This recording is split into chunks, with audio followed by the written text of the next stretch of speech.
Els 12.000 Mossos d'Esquadra que hi ha a Catalunya no se'ls ha subministrat el Cubotan perquè no figura en la dotació del cos.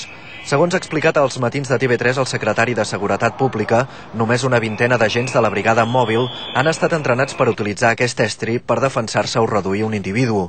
Si bé el reglament de la policia autonòmica no prohibeix explícitament el Cubotan, tampoc n'estipula l'ús. Ara es vol corregir aquest buit. Això que a nivell absolutament intern ja és un fet, doncs que quedi més regulat i fins i tot que els propis policies diuen no, miri, escolti, no és només perquè jo he fet l'entrenament, sinó perquè més hi ha una disposició interna perfectament clara que diu en quins casos sí, en quins casos no i tal.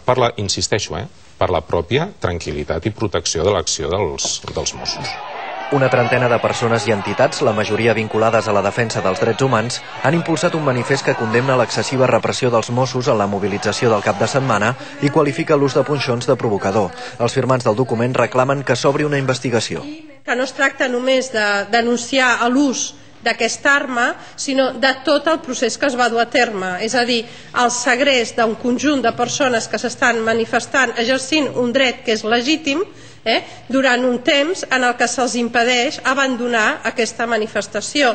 Un dels Mossos que portava el Cubotan en la manifestació de dissabte a Barcelona va ser el que va rebre un cop de puny que li va trencar el nas i que el mantindrà de baixa unes setmanes. El presumpte agressor, que va ser detingut la matinada de diumenge, avui ha passat a disposició judicial.